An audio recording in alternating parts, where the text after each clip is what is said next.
You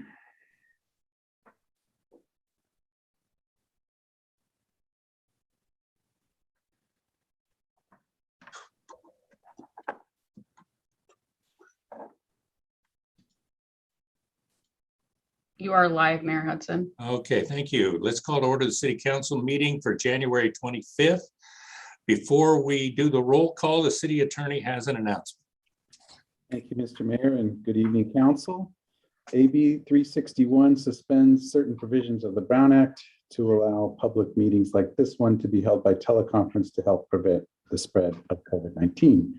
Mr. Mayor, please recognize me again after the roll call, and I'll confirm a few matters for the record. Will do. Conduct the roll call, please. Councilmember Armstrong. Here. Councilmember Perkins. Here. Councilmember Zafar. Here. Vice Mayor Veros. Here. Mayor Hudson. Here, we recognize the City Attorney. Thank you again. And based on responses to the roll call, please let the record reflect that all council members can hear the proceedings clearly.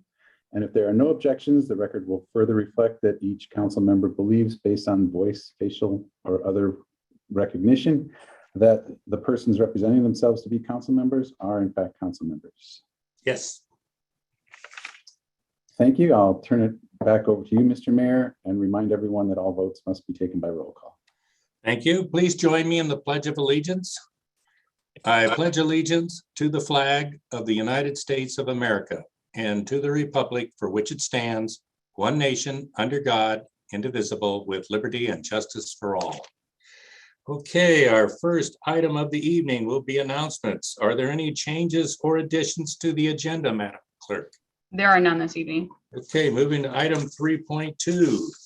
If you wish to speak under public comment or regarding an agenda item, please click the raise your hand button on your computer or *9 on your telephone to request to speak when public comment is being taken on the agenda item. You will then be unmuted when it's your turn to speak and make your comments for up to 3 minutes. After the allotted time, you will then be remuted. I have a bunch of items here for guidelines, but we will see how that goes tonight. And move on to item 3.2, board, committee, and commission meetings. A complete list of upcoming meetings may be found on the city website at www.sanramon.ca.gov. Subscription service is available at the link for automatic meeting notification.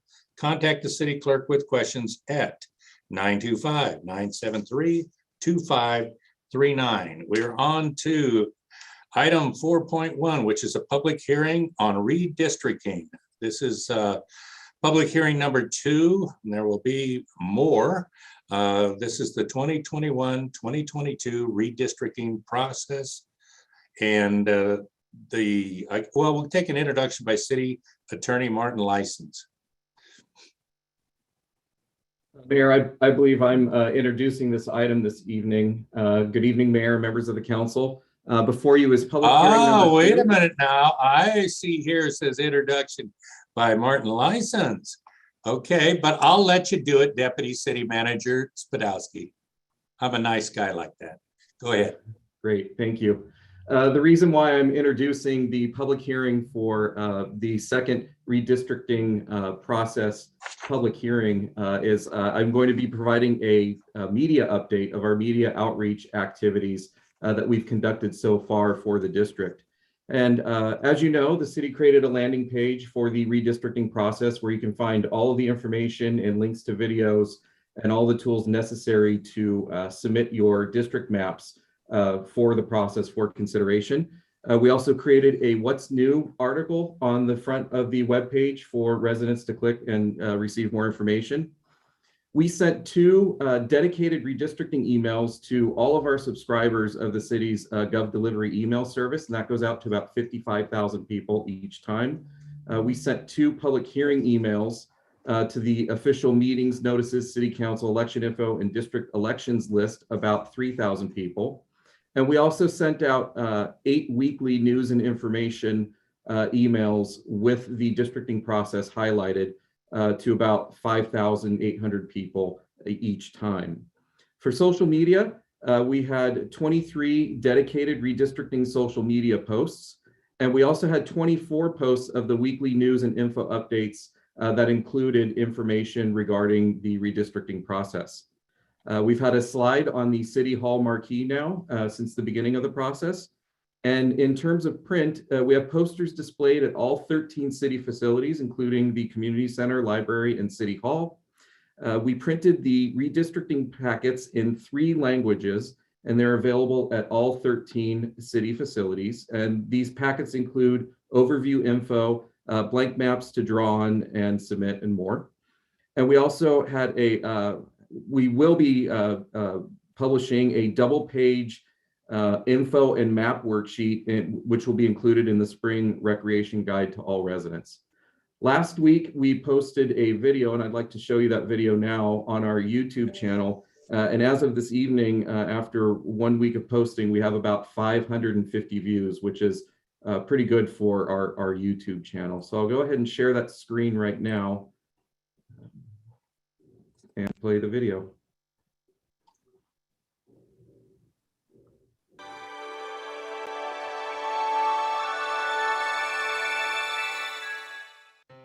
The city of San Ramon held a 1st district election for city council in 2020. The city is made up of 4 districts. Each district elects a council member to serve a 4-year term. The mayor is elected at large by every registered voter in the city and serves a 2-year term. Since the current district boundary lines were drawn, new land has been annexed into the city limits, and new census data has been released. The city of San Ramon is beginning the redistricting process, redrawing district boundary lines to ensure fair representation in future elections. As a resident, your participation is essential to the process. There are several ways to share your thoughts on where district boundaries should be drawn. 1. Submit your own proposal of a district map.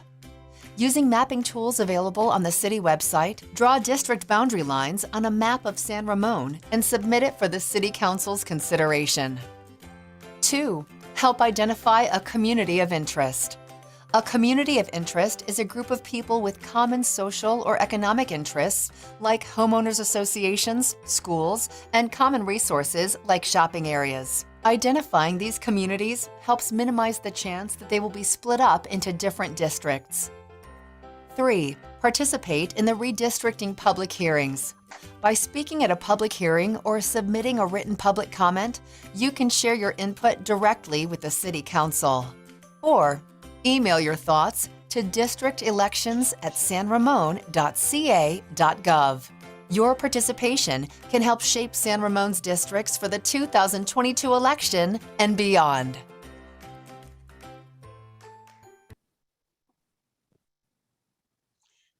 Pretty nifty. That concludes the overview of the public outreach. If the council has any questions at this time, I can take them. If not, I can turn it over to Michael Wagaman, our contract demographer, to go through his presentation. Okay, any questions of Stephen, or do we go to Michael? I have Scott, one quick question. Go ahead. Uh-oh. What 3 languages, Stephen? You mentioned it was distributed in 3 languages. What 3 languages? Sure, I believe it's Cantonese and Mandarin, and the third one, Christina, was Telegog. It's English, Chinese simplified, simplified and traditional is what's written. And then in the, I believe for the YouTube, it's Cantonese and Mandarin. Okay, seeing no other unmutes, let's go on to Michael. Good evening, everyone, and we'll hop straight into the PowerPoint. I will tell you mine is not nearly as much fun as the video, but we'll still get through it together. And I will also tell you that this PowerPoint is much shorter than the last one. We don't have to go to redistricting school again, because where we are at in the process here is this is the second hearing before we have draft maps. And this is really the hearing where, rather than last time where I was doing a lot of talking to you, or hopefully not at you, about redistricting, this is your chance and the public's chance to really provide feedback on what you want to see in potential draft maps.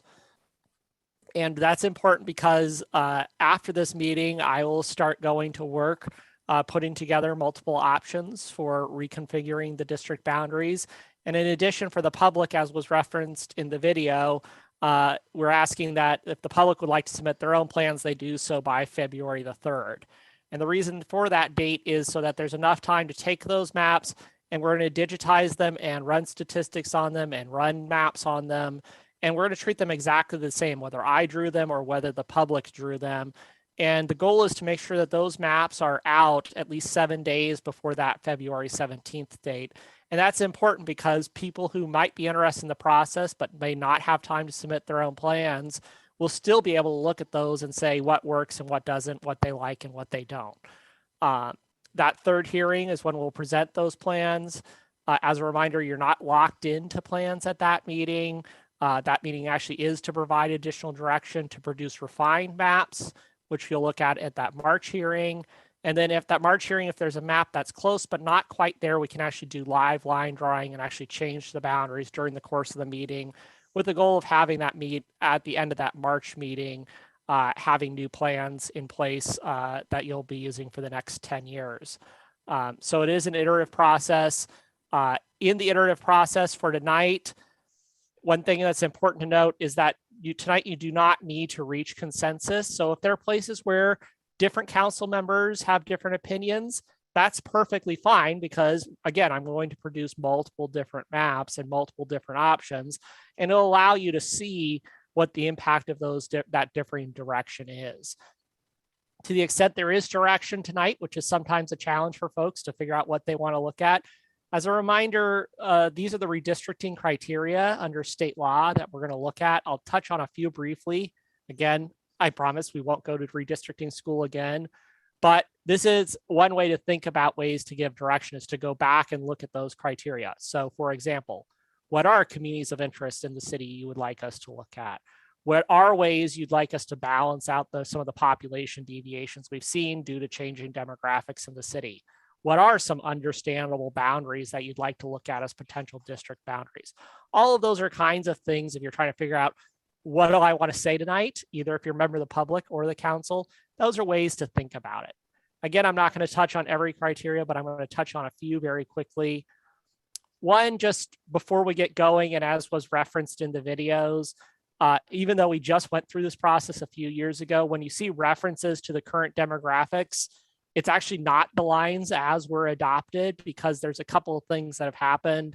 One is the city has annexed some area, which you can see in the map. So those areas have been added to districts in the intervening years. And the other thing is, thanks to our friends in DC, there are a couple of places where the existing district boundaries don't follow the new census geography. And we need to use that census geography because that's the only way we know whether the districts are of equal size. So there are a couple of places where we know we're going to have to make changes just because of, again, unfortunately, stuff we got from our friends in DC. So again, when you see the statistics I'm about to run, it's based on that map on the right. You're not locked into that map in any way, shape, or form. It's just a place to kind of get the conversation going. As we look at those maps, a couple things to note are, one, when we talk about equal population, the measure we're going to look at is what's the difference between that biggest district and that smallest district. So in this case, District 3 is at plus 14.9 and District 4 is at minus 8.1, which creates what's called a total deviation, that difference, which is 23%. The general rule of thumb is that we want that number to be under 10%. So we do need to make some adjustments, in particular, taking some areas out of District 3, and we need District 4 to grow a little bit. That doesn't mean you can't make other changes. This is an opportunity to look at other changes if they are desired, but those are some minimum changes we need to do to, again, reflect the growth in the city. Because as a reminder, when the lines were drawn, even though it was only a few years ago, we were using 2010 census data, not 2020 census data. The other thing to note here is that 2 of the districts do have Asian majorities of the citizen voting age population. That's something that may trigger requirements under the Federal Voting Rights Act. So something we would be looking at and presenting to you in draft plans to make sure we're complying with that federal law, to make sure that we're not diluting the voting rights of those groups. The other thing I want to highlight of the existing criteria just quickly, because this is an important place for folks listening in who may not care about redistricting, may not care about how this body is elected. but do want to weigh in is the idea of a community of interest. And as the video said, those are simply just who do you go with? And that's an opportunity for folks to weigh in because there may be existing data sets that are a good place to look and a place to reference. So for example, in the last project, school enrollment zones were one of those places to look at. Is that a good measure or not? That's something to get feedback on. But you're not bound by those existing data sets, and there is no fixed data set of communities of interest. So this is an opportunity to either refer to existing data sets or to just say, here's my community of interest and here's where it is in the city and we'd like to be kept whole, whatever that community may be. So we're going to try to get districts of relatively equal size. That doesn't mean exactly. We're going to look at those criteria we talked about while making sure we follow the Federal Voting Rights Act, but at the same time, not using race as the predominant factor, which is prohibited under federal law. Really quickly, as was referenced, there's a great web page available for those who might want to submit plans. That's where those tools are. For those who might want to submit a map of their community of interest, that's where those are. Again, we're trying to get those in by February 3rd. And then really quickly, before I stop talking, just as a reminder, we also do have, for tonight's purposes, this interactive software of the map of the city. So for example, and these layers can be turned on and off. So right now, for example, you're seeing the lines as they were when originally adopted. We're able to change over and you can see where the annexes change those boundaries. And then we're able to change over and you can see those couple of areas where you can see the census geography is forcing some changes to be considered. So those are all things that we have available in here. We also have plenty of other information, like I said, about school enrollment zones, police beats, land use, lots of homeowners associations. So for Mr. Mayor, I will defer to you. We can have this map up at any point during the meeting, during debate and discussion, or just when something comes up, or we can have it down just as a tool to facilitate that direction this evening. And with that, I would ask that we take it. Go ahead. I would just ask that we take it down. Well, wait a minute. Before we take it down, I will ask if there are any clarifying questions before I open up public comment from council, because there'll probably be a lot of discussion after public comment, but you know, that's when we give directions. So I'm just looking, I don't see anyone unmuting. I have one attendee that'll want to speak. So I guess at this point we have to have a motion to open up the public hearing. In a second, do I have a motion to open the public hearing? Motion Perkins. Second for Rose is quicker than you, Armstrong. So we have a motion Perkins, a second Armstrong. Any further discussion on the opening of the public hearing? Seeing none, roll call vote, please. Councilmember Armstrong, Yes. Councilmember Perkins, Yes. Councilmember Zafar, Yes. Vice Mayor Veros, Yes. and Mayor Hudson. Yes, Thank you. we'll move on. That's 5-0. Public comment is open for the public hearing. If you wish to speak under public comment on this item, please use the raise your hand feature on Zoom or dial *9 on your telephone when it's your turn to talk. We'll call upon you by name if provided. Remarks are limited to 3 minutes per person and a clock will be running on Zoom.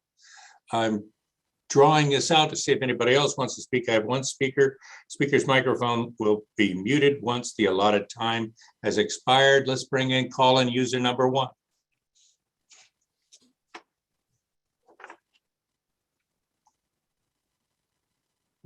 There you are. Go ahead.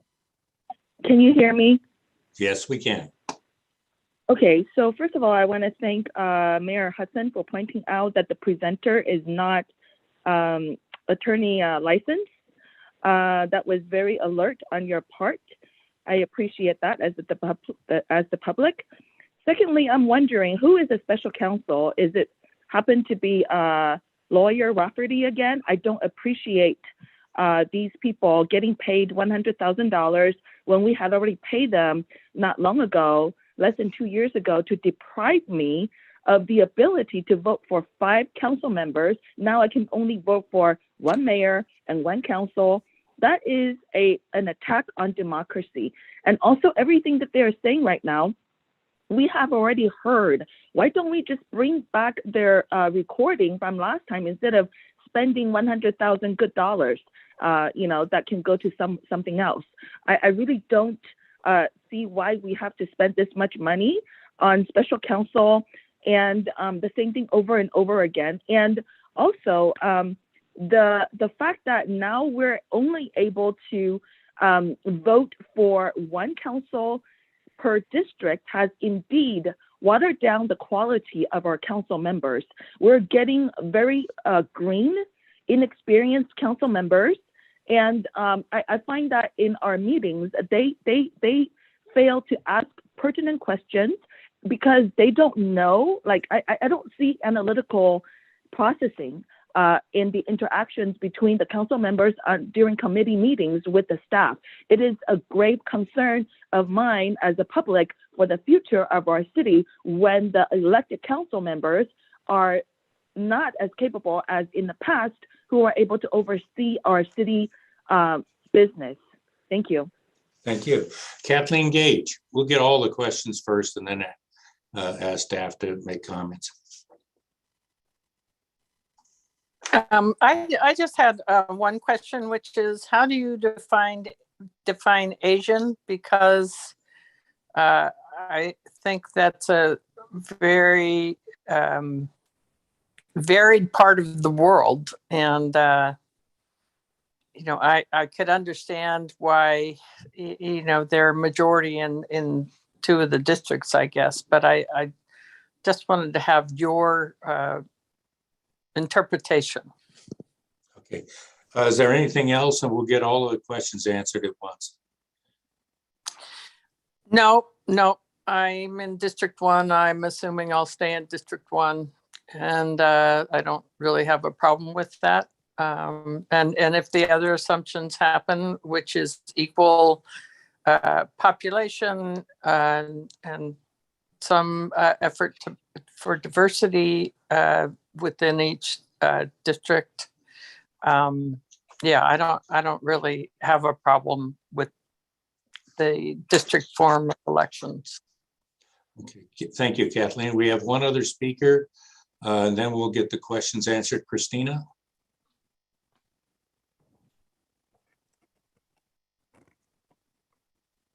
Hi, good evening.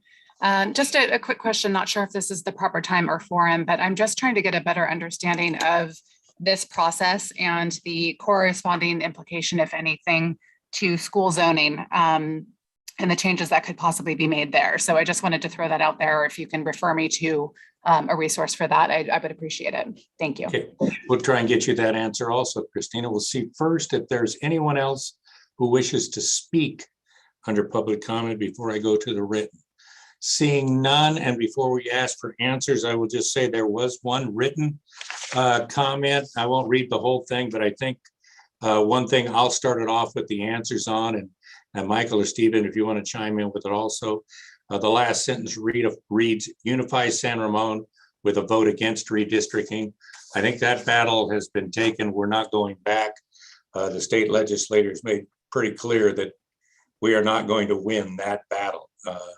It's been tried and it's been decided after getting all the facts in front of us. That, I believe, is not what we're really looking at today.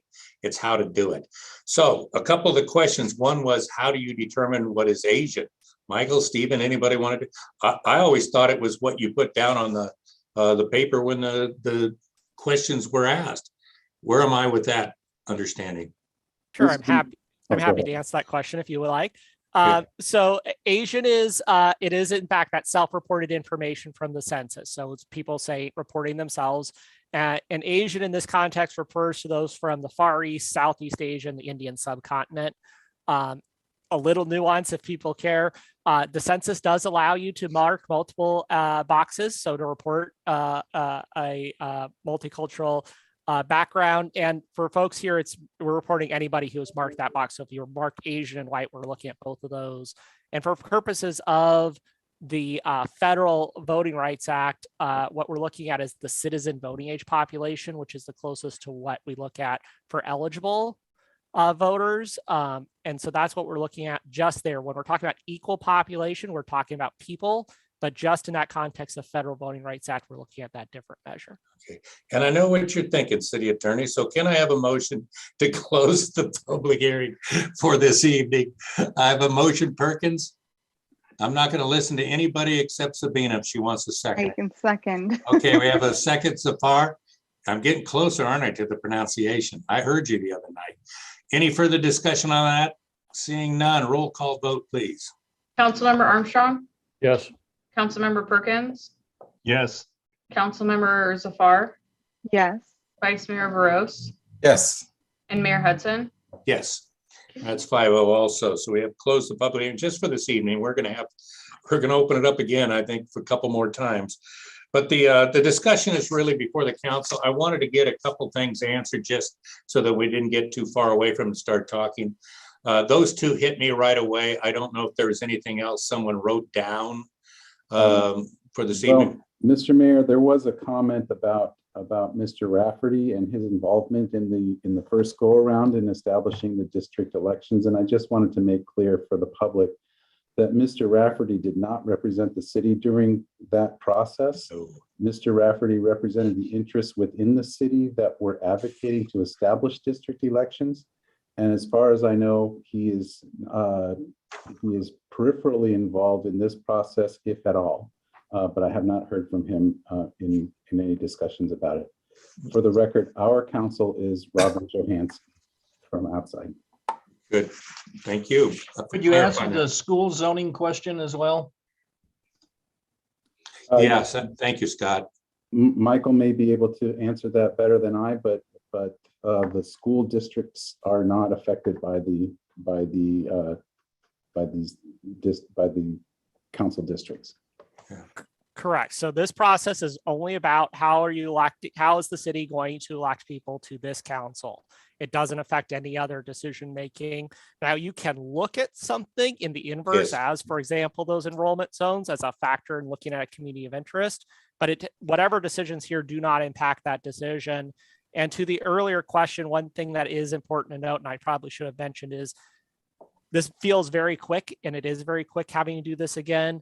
The good news is this is a process that this time these lines will be able to stay in place for 10 years. So you won't have this quick turnaround.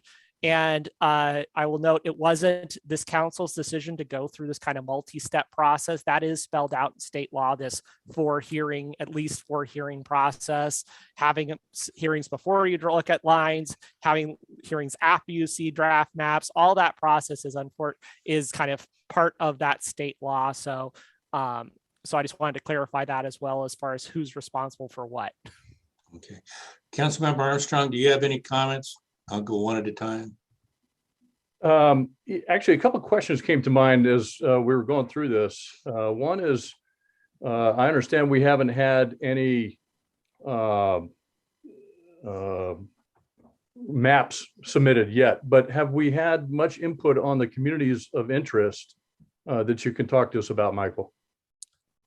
And I may also defer to staff to talk about that issue as well. There's been a little testimony that's come in. There hasn't been a lot so far. I will say that in some jurisdictions, particularly jurisdictions that recently went through CVRA conversions, I'm seeing a mixed bag where there's a ton because everybody's still a little amped up from the CVRA conversion. And in others, it's very quiet until those draft plans come out and there's something to react to. So I haven't figured out a rhyme or reason why that's the case, but best anecdotal answer I can give. Okay, and anyone else from the staff maybe seen any input on communities of interest that you can kind of summarize briefly? Sure. And it's exactly as Michael mentioned, we haven't really received any input yet. We believe people are waiting for the draft maps to come out. And we did check with our neighboring cities who are going through the same process, and it's pretty much the same thing. We believe that people are waiting for those initial maps to come out, and then we will be hopefully receiving some submissions from the community.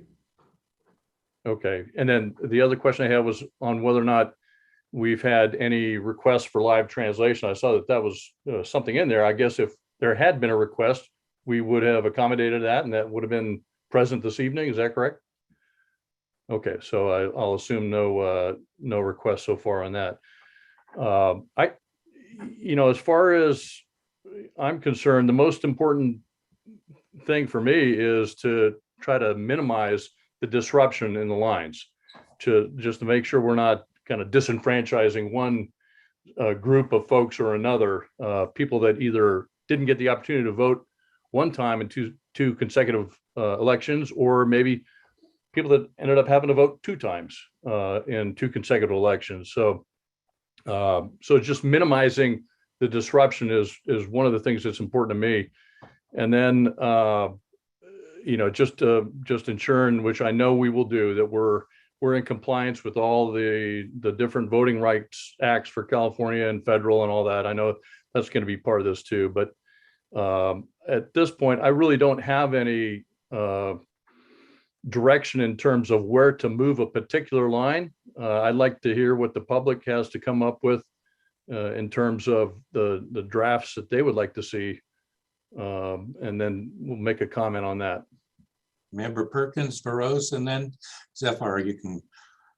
Yes, I agree with with Councilman Armstrong that moving the lines as little as possible, recognizing that we already moved some lines relative to census blocks. I understand that, but move the lines as little as possible, because as Mark said, it disenfranchises one group and kind of double enfranchises, if you will, another group. And we want to minimize that sort of thing. Second thing, I would ask that if we're going to bias, you said we can have up to 10% from the largest effectively to the smallest district. Is that right, Michael? So the total deviation needs to be within 10%. So that isn't plus or minus 10. That's kind of plus or minus 5, roughly. Yeah. So the biggest one to the smallest one doesn't exceed a deviation from the middle of more than 10%. I would ask that we consider making District 1 the smallest, and the reason is, I would say probably more than 90% of the housing construction that's already been identified is in District 1.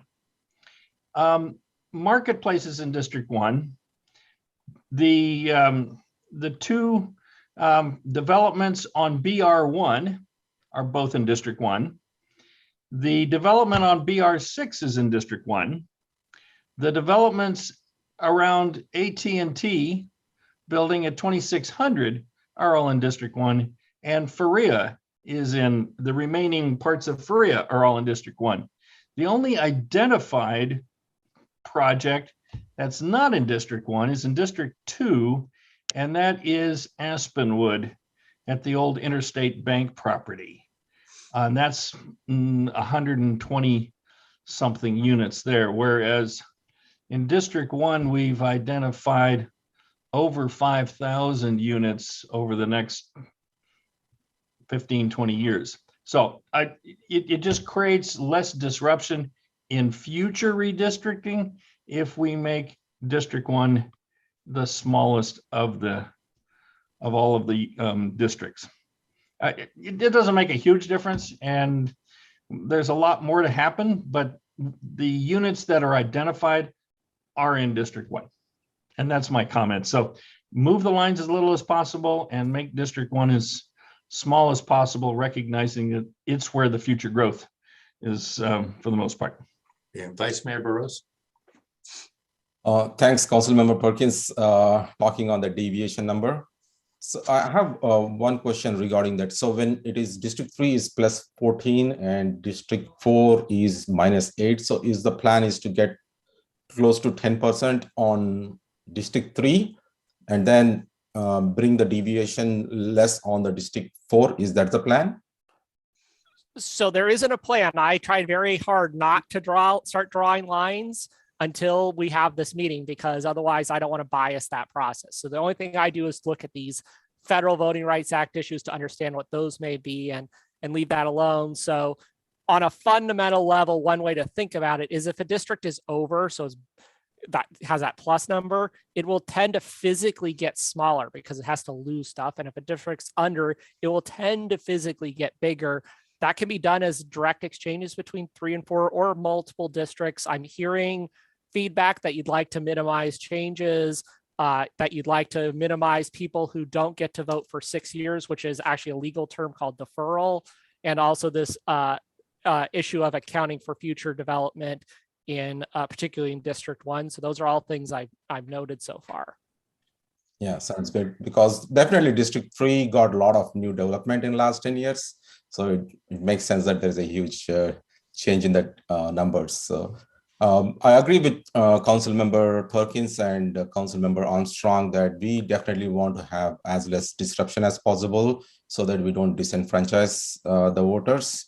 And so we can enable them to vote in this coming election, right? So that's one thing. And on community outreach, I really like our Deputy City Manager Spirodowski's efforts in reaching our community.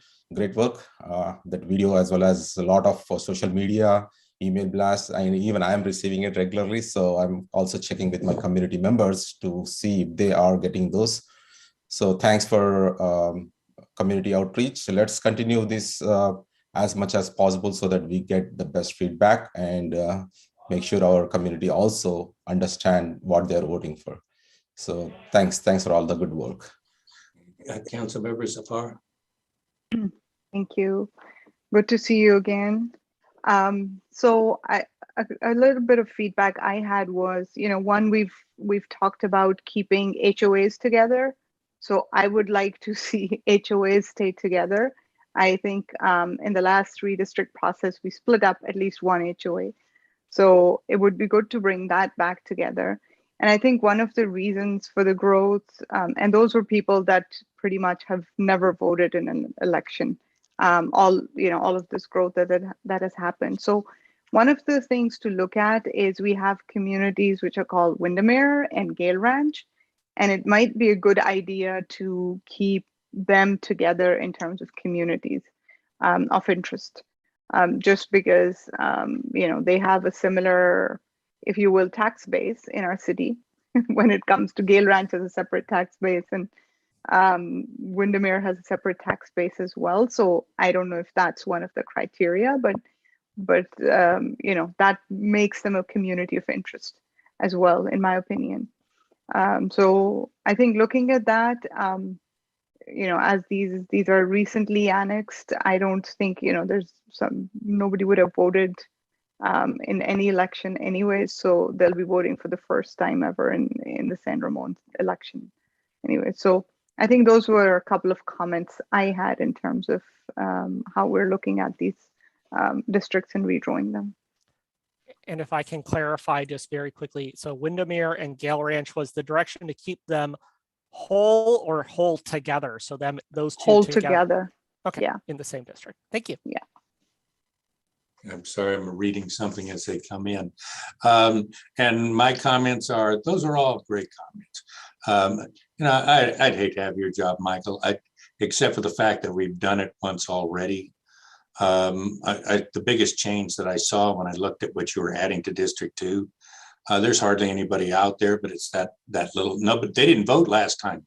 I mean, Sabina's right. I don't think they voted in our election. They weren't annexed yet, but that's those are the kind of things that you get to look for. I know a lot of people would like to make some wholesale changes, and we're probably going to see them. I believe the next one is going to get really, really dicey. I don't know if any of us will be around for it, but I will tell you, when those homes start coming into Bishop Ranch and it's a little bit different in what they want compared to what others have, the debate is going to come back, which we're not talking about, and that is, do we go from 5 to 7? And some of the other things that we haven't discussed, which I like because it keeps it simple at this point. I don't think you should be making radical changes in 2 years unless you think something we've done is wrong. And I haven't seen that in these elections. They seem to be about as well as you could run a district election. So in my opinion, you're on the right track. I don't see any radical changes, nothing more I can add in what you've heard. And let's see what the maps look like when you draw all the pretty pictures. Just try to come up with different colors. What did we have? Chartreuse. I mean, I like the purple one. I mean, if there's something else, but believe it or not, that's the strange thing that came out of, I think, Sabina, are you the one that wanted anyway, Sabina, you have the floor. Go ahead. So one question I had was about age. Are we considering that in this process? And I'm just curious what our age makeup is as well, dividing between these districts. I know we're looking at ethnicities, but what about age groups? Sure. So again, a couple of answers to that, which is one, we can, when we are looking at the Voting Rights Act compliance, we're looking at the citizen voting age population. So we're only looking at those people over 18. So that's one place that age comes in.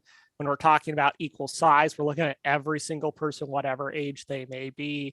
But then three, in looking at a community of interest, going back to that definition, it's a population with a common social or economic interest. You reference that as a common tax issues, for example, defining one community. If there's an area where a community is defined by perhaps being a little younger or a little older than the other parts of the town, and that's what defines it as a community, that's an acceptable way to define a community. I just need to know where they are. Rossmore. Something like that. We don't have that big of one. No, we have Sunny Glen. Yeah, but that's not along those lines. It's there, but the oddity of it is Sunny Glen is always thought to be part of the south of Montevideo. We've had advisory and active. Anyway, Scott, you wanted to say something? No, I just, when you have a question about age, there's two or three senior developments, but Sunny Glen is the only one with multi-family or single family homes in a community that only caters to those, was it over 55, Dave? You're the realtor. Yep. So you have to be over 55 in order to buy into Sunny Glen. But fortunately, it's in kind of an isolated corner of the city, so it's unlikely that we would cut it up for any reason. It's just, A, it's not that big, and B, it's kind of off on an edge anyway. Now, I think we've given you just about as much gobbledygook as we can unclear things up for you, Michael. So, go forth and read our minds and come back with the perfect in different colors. But, do better color. At least make sure we can tell the difference, some of us that are a little bit older. But I think the public is looking forward to seeing rather than hearing from us at this point. Is that about right? Anyone else? Seeing none, we'll move on to item 5. Thank you, Michael. Thank you, Stephen. This is public comment at this time. The public is permitted to address the city council on 1, items that are on the consent calendar, including a request to pull an item from the consent calendar, requests for future agenda items, special presentation items. We don't have any tonight. That's 7. Or items that are not on the agenda and are within the city council's jurisdiction. If you wish to speak under public comment, I'm dragging this out because I see 2 right now. If you wish to speak under public comment on this item, please use the raise your hand feature on Zoom or dial *9 on your telephone. When it is your turn to talk and we will call upon you by name if provided. Remarks will be limited to 3 minutes and a clock will be running on the Zoom screen. Still only 2 people. Let's start it off with Joyce Carr. Call in number 1 and then Sarah. Go ahead, Joyce.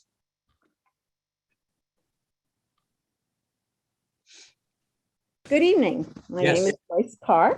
We can hear you. I want to comment on the new housing that will be built in our city over the coming years. To me, it is very important that staff and the city maintain the attractiveness of and the green scenery here in San Ramon. 7-story buildings are way too high. I recently drove down a street in Walnut Creek with 5-story buildings. They were way too high. They were even looked higher than I imagined they would. These buildings are placed very close to the street curbs as well. And I know there's a proposal for a building like this at Bollinger Canyon and Camino Ramon, which I think would not look good there at all, because what I noticed about the Walnut Creek buildings and what would happen here at Bollinger Canyon and Camino Ramon, it creates a kind of a large dark shadow on the street. And it makes the street feel claustrophobic, and you get kind of a closed in feeling. There are examples of what we don't want San Ramon to be in many other cities. San Ramon is very special, and it's very special to me. People move to our city because of the green setting and the calmness. An 85-foot building is setting a standard for San Ramon to look like some of these other cities. Please do not have this standard here in San Ramon. Thanks for considering my concerns. Thank you, Joyce. Thank you. Can we have call-in user 1 and then Sarah?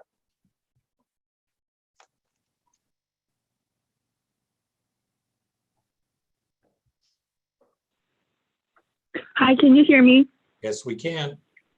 Thank you, Mayor and City Councils. I want to pull consent agenda 6.3, 6.4, and 6.5. Also, Mr. License, if you had just gone ahead and put special counsel's firm name, I would not have inadvertently blamed lawyer Rafferty by mistake. So for the record, I apologize, although in the email circulating, it was a question mark. So I actually blame you for the public confusion. Next time, please make sure you put the firm name that we're spending $50,000 for on your report.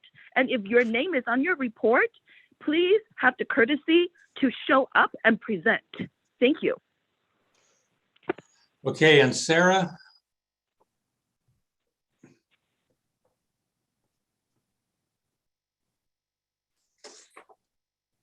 Hey everyone, it's Sarah Lashenlu. I am requesting a future agenda item.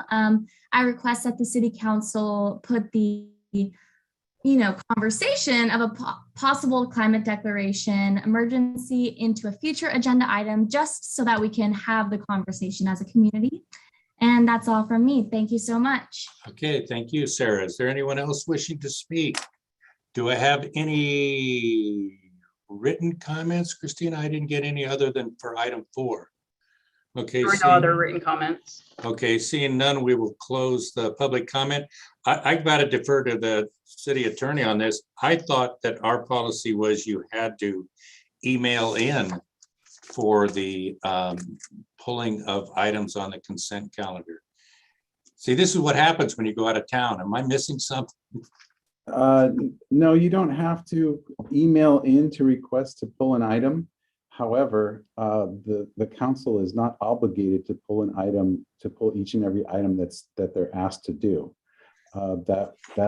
That's up to a vote of the council as to which items are pulled and which ones are simply approved on consent. Okay, did anybody write down those numbers she was asking, and does anybody wish to pull them? I believe they were, I believe she said 6.3, 6.4, and 6.5, but meant 5.3, 5.4, and 5.5. Is that? Does that? That's 6. Or excuse me, it is 6. Pardon me. So it would have been 6.2, or these are minutes? 6.3, 6.4, 6.5. 6.4, 6.5. 6.3, 6.4, and 6.5. Yep. Okay. What is the pleasure of the council? You want to pull these and make them item 7? Point, where are we on this thing? As long as we limit it to 3 minutes. Okay, all right. So we will pull 6.3, 6.4, and 6.5 will be 8.63, 8.64, and 8.65. All the other consent calendar are still intact. Let me get back on where I'm supposed to be here. I'm moving too quick. There we go. Consent calendar, we're on item 6 for the public. Consent calendar items are considered routine in nature and acted upon by the city council with a single action. Members of the audience wish to provide public input may request by email to the city clerk or under item 4 public comment that the city council remove the item from the consent calendar. Members of the public may request the item be removed. from the consent calendar. However, the decision to remove the item is solely at the discretion of the city council. We have done that this evening. We have removed 6.3, 6.4, and 6.5. I would just say that on item six. Actually, Mr. Mayor, until there's a motion and then it hasn't actually been pulled yet. So I can move. Okay, let me do this though first, if I can, before we get all the numbers, because I know where you're going with it now. But before we do the motion for the consent calendar, I would like to make a statement about consent calendar item 9, if that's appropriate, in accordance with Government Code Section 54953C3.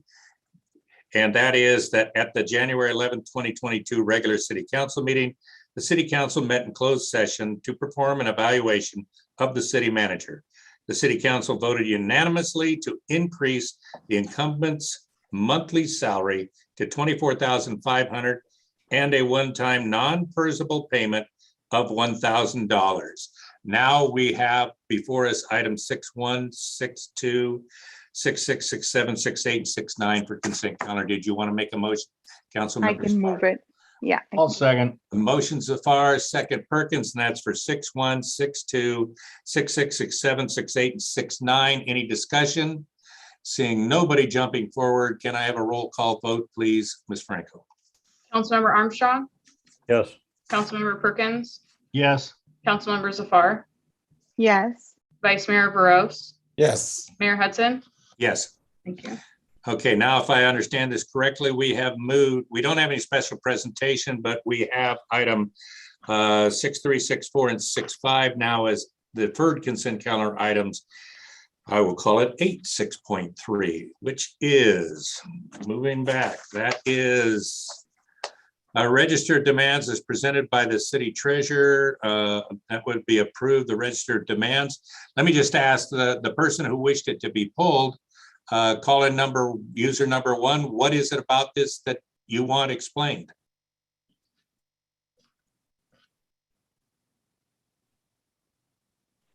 Can you hear me? Yes, we can.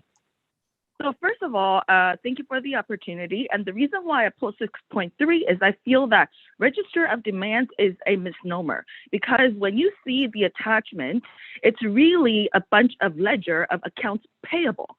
So these are approval of a bunch of accounts payable. They should not be named as register of demands, which can be anything. And also, in the attachment, this was termed as 6.3A, then why is it that there is no B or C? I just think that these documentations are so sloppy. As a public, I cannot accept this.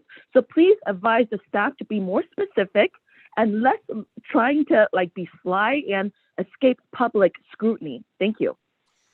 Thank you.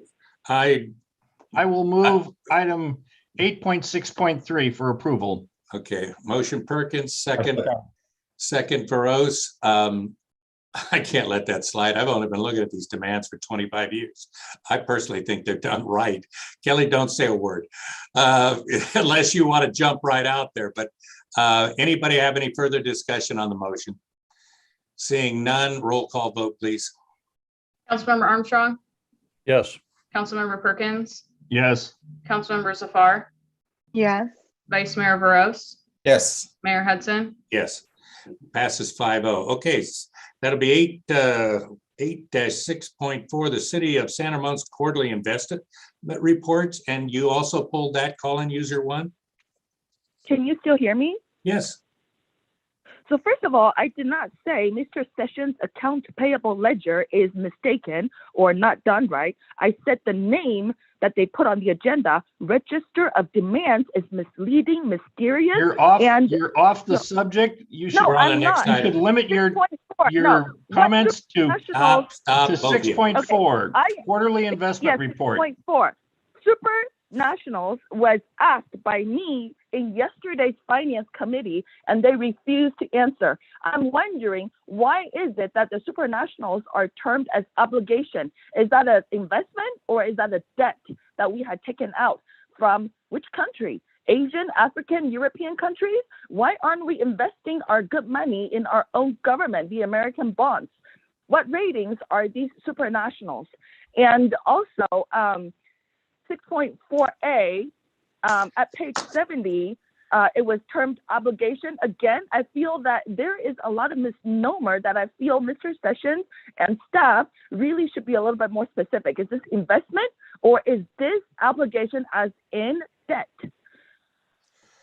Okay. And also, yesterday in the committee, at the finance committee, the staff failed to present the documents attached.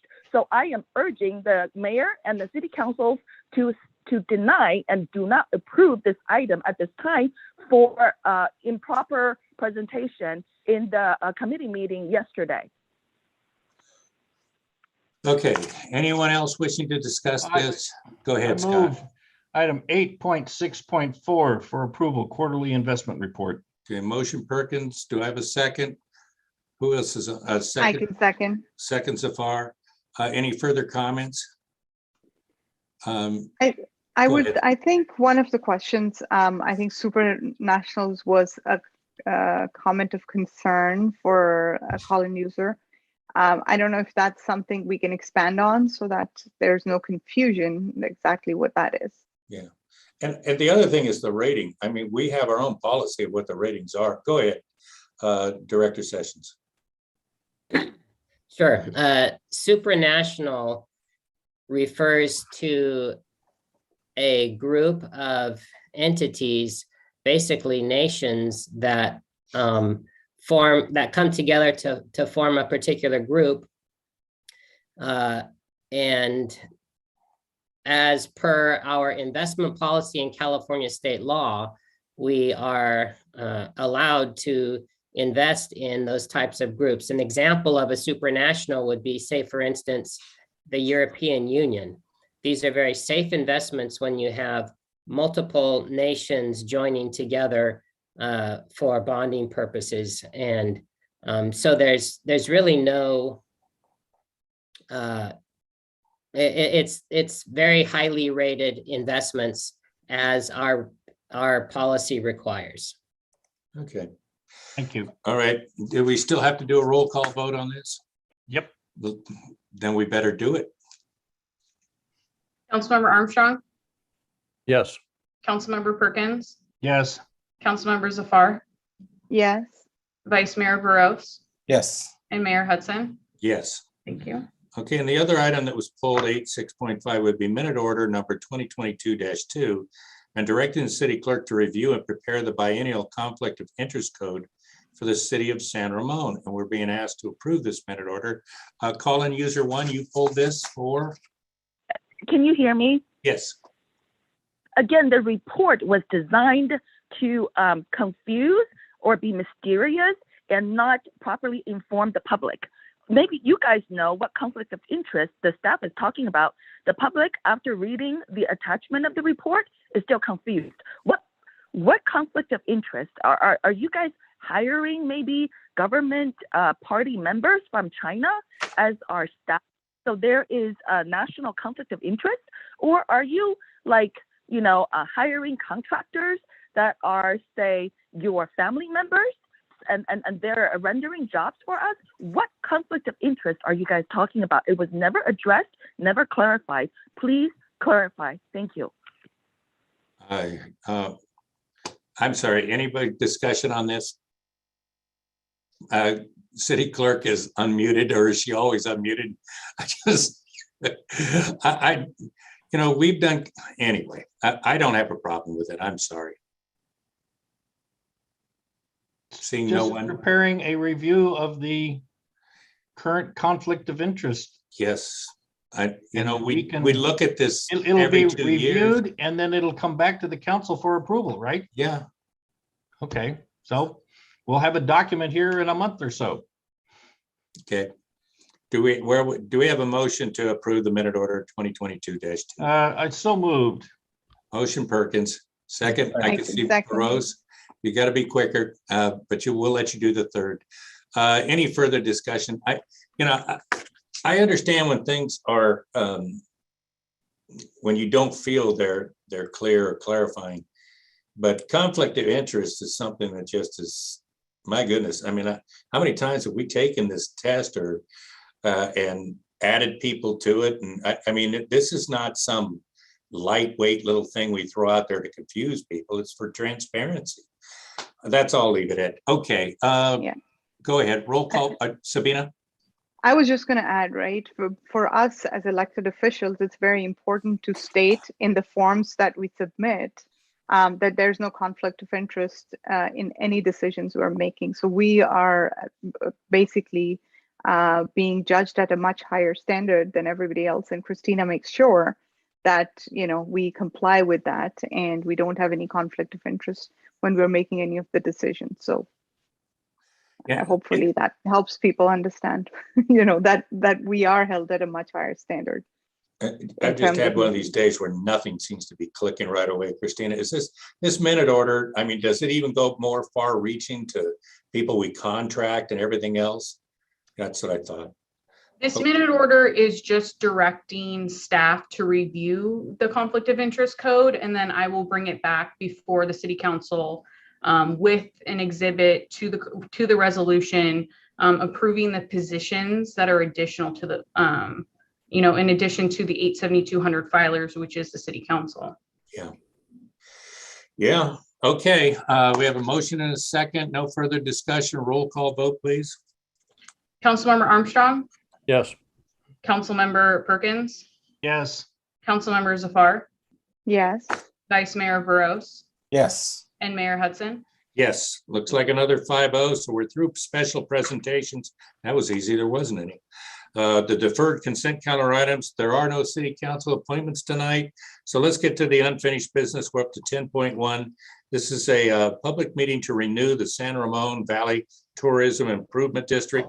And the staff report will be Deputy City Manager Spadowski. Evening once again, Mayor and members of the council. Tonight before you is a public meeting to renew the San Ramon Valley Tourism Improvement District. As you may recall, at the January 11th, 2022 City Council meeting, the council passed a resolution of intention to renew the Tourism Improvement District. This evening, I do have a very brief presentation to go over a few items. Hopefully you can see the screen here.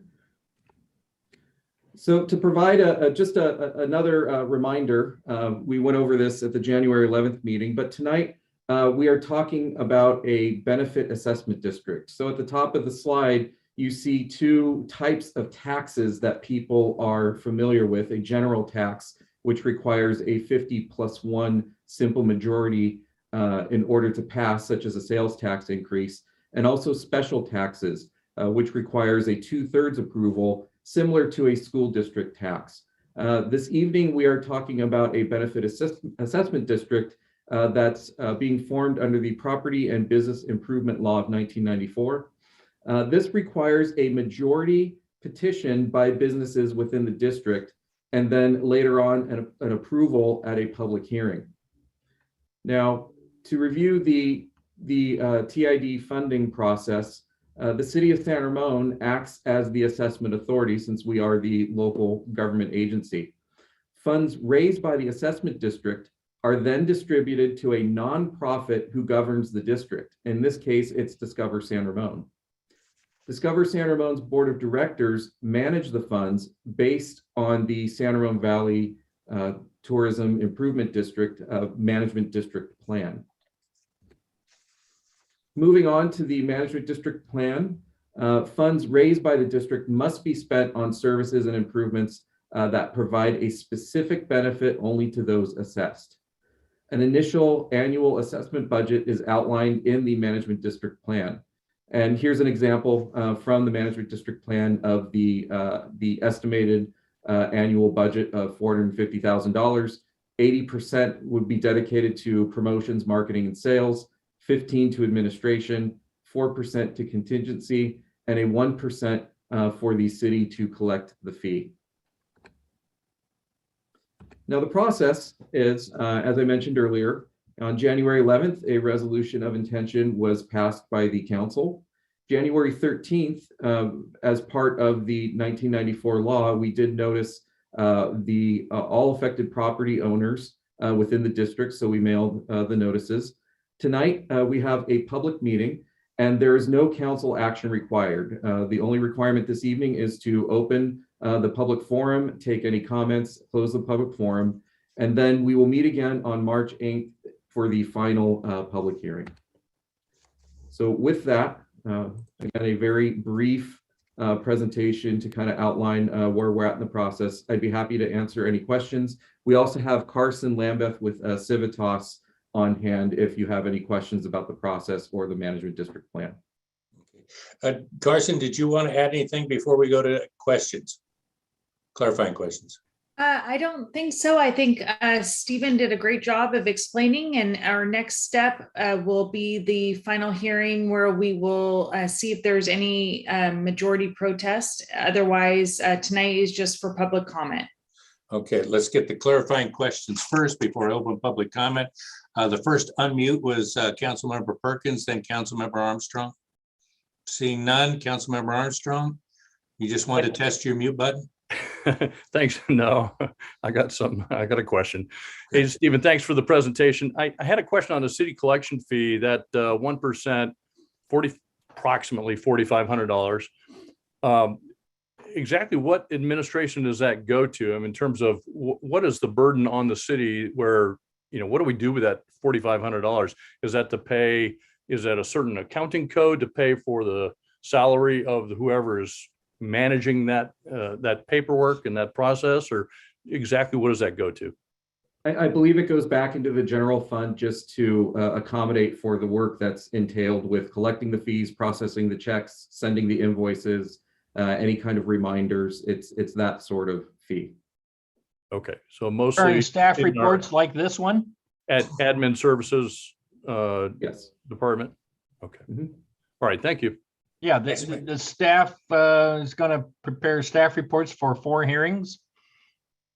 So that's more than $4,500. Vice Mayor Rose. Bargain. Yeah. Hey, thanks, Stephen, for presentation. So I have a couple of questions regarding packet page 177. So it says administration and operations. The administration and operation portion of the budget shall be utilized for administrative staffing, costs, rent, telephone, postage, and many other services. So is Discover San Ramon is going to have the staff to take care of this one, or is it going to be a different entity? It's proposed to continue with the same entity since the formation of the district. So that helps cover any costs that they incur. Sounds good. Thank you. And my second question is regarding the packet page 190, where it says 36635, request to modify management district plan. The owners association may at any time request that city council modify management district plan. So could you please give some example? Do we have an example where we may foresee some modifications that may come up for this? I don't have any examples offhand. Maybe Carson would have a few examples from the districts that she works with.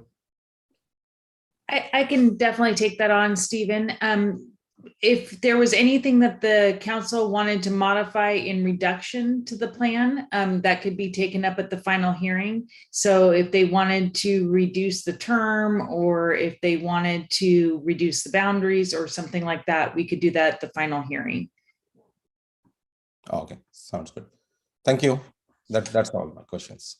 Council members Zafar, do you have anything for open public? Seeing none, the public comment is open. If you wish to speak under public comment on this item, please use the raise your hand feature on Zoom or dial *9 on your telephone. When it is your turn to talk, we'll call upon you by name and provided remarks are limited to 3 minutes. Gosh, it sounds like I've said that a few times tonight. We have one speaker so far. That is call-in user number 1. You have 3 minutes. Hi, can you hear me? Yes, we can. So as the public, I want to caution the mayor and also the city council members to please ask the staff, who are they targeting to invite to come to our city for tourism? The reason why I'm alerting you to this is because in the European Union, there are many, many communist Chinese tourism, visiting their continent and various EU countries. And it turned out that all the service providers were communist Chinese themselves. And the locals actually were either forced to have to cater their service to become Chinese, or that they are not visited or benefited. If that's the kind of tourism that we're drawing, then no, thank you. Thanks, but no thanks. But if you intend for these people to come and visit us as Americans, as Californians, so, we can provide our, best hospitable, manners and etiquettes and tourism, then by all means. But if this is a distorted form of changing us to conform to communist China, then no, thanks, but no thanks. Okay. Anyone else wishing to speak? Seeing none, are there any written comments? You did not receive any written comments. Receiving none, we'll close the public comment. Any last comments before we move on to new business? Seeing none. Oh, you've got an unmute, Mr. Perkins. Is that, oh, he's back and muted. All right, I'm looking around. I see a lot of smiles. Everybody's happy so far. We'll move you on to the next when you bring in more stuff for us to bless or comment on. Thank you very much, Carson and Stephen. New business. This is the Arts Advisory Committee Annual Report. We move on from the Deputy City Manager to the Recreation Supervisor. Adam Chow, are you going to introduce our presenter? I am. Thank you, Mr. Mayor and members of the council. It's our great honor tonight to be able to present the Arts Advisory Committee's annual report to you. The Arts Advisory Committee has been doing a fantastic job under the leadership of Dave Owens, our chair, this year. We've been working on a lot of different projects, public arts, working on art galleries and the way that they've been displayed at City Hall, Lindsay Dirks Brown, and our three other galleries that we have in San Ramon. Working on the public art project that we have going on that's going to go up at the library. And so we will be hopefully having that towards the end of this year if everything goes according to plan. And they've also been a tremendous help with us as we are looking for feedback in programs and community opportunities to be able to present temporary art and permanent art in San Ramon, classes for our community, and the Arts Advisory Committee has been doing a fantastic job of providing feedback for staff in that. And with that, I will turn it over to the chair, Dave Owens, to be able to present the Arts Advisory Committee annual report. Thank you. Thank you, Adam. Thank you, Dave. Oh. Am I still muted? Yeah, no, you're doing fine. Oh, okay. I'm sorry. I thought you said I was muted, and probably for the best. But Adam, you have the presentation for us? Thanks. There you go.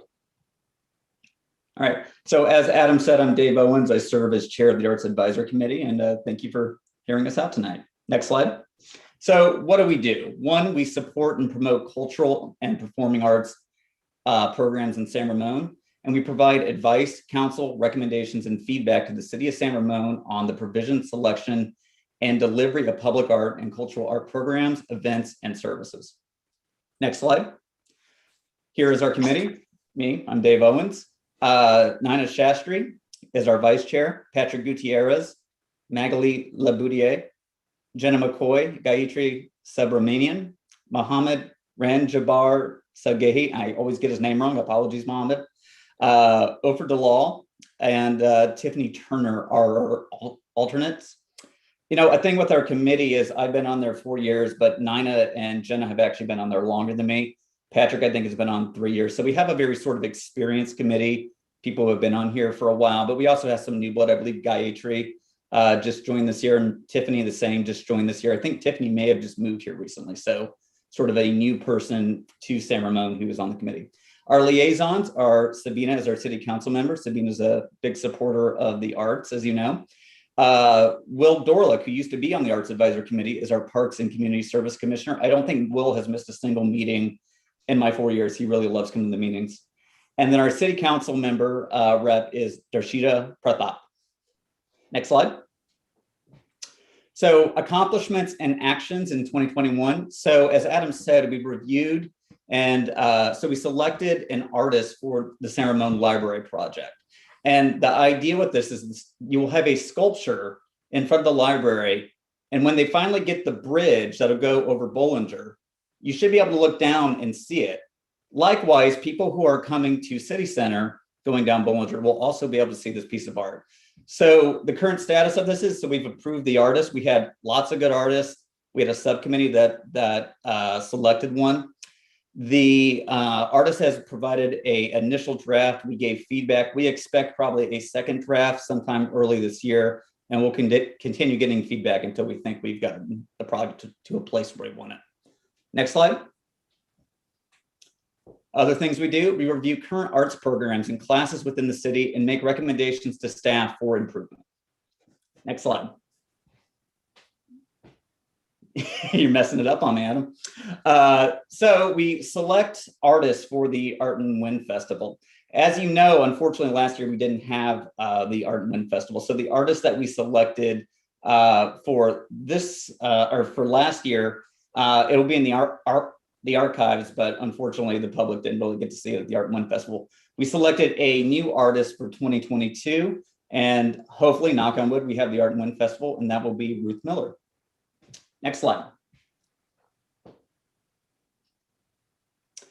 Other things we do. So all of the city buildings that have the art in there, our committee is tasked with reviewing and approving those. So if you like the art that you see in there, you can thank us. If you don't like it, then you can blame us and you can email me. But as you know, we get a lot of great art in there. I encourage everybody to go into City Hall, to go into the Alcosta Senior Community Center, all of them, take a look at the art. Next slide. So as the City Council knows, we have an ordinance in San Ramon that says construction of a certain size, either you have to build public art or you have to put money into a fund that goes towards public art. So this year we actually approved public art that will go in front of 2251 San Ramon Valley Boulevard. Now, as I'm sure the council knows, that project is a little bit on hold due to financing. But nonetheless, once they get the money and they start building it, we did select a piece of art. And I have to say that I think we were choosing between 3 different artists on this one. And we could have picked anyone. We're very blessed to get really good entries, and we had really good discussion. And even if something's not like my favorite piece, I think when the committee decides, we're always happy with whatever we selected. Next slide. So my favorite thing that we actually do as a committee is that we actually review cultural grant applications and give money for their productions. This serves as sort of an insurance if you want to use the public facilities, such as like Front Row Theater or Doherty Valley. So, you know, say you want to keep the prices low and not charge an arm and a leg to customers, but you're afraid that you're not going to cover your expenses for the theater, which can be very expensive. We do provide an insurance on there. This year we had it's never happened since I've been on the committee, but we actually ran out of funds. One of the reasons is COVID, obviously. So there weren't as many events, so there wasn't the funding for it. Because every ticket that you buy for a city event in Doherty in Front Row Theater, there's a $2 fee that goes into a fund to support this. So it's a really cool thing. We seem to be getting more applications every year. It's a really cool thing that we do. Next slide. We encourage the Arts Advisory Committee members to be ambassadors for the arts, just not to be on the committee, and attend at least 4 events a year. And I think you'll find that our committee members are very engaged.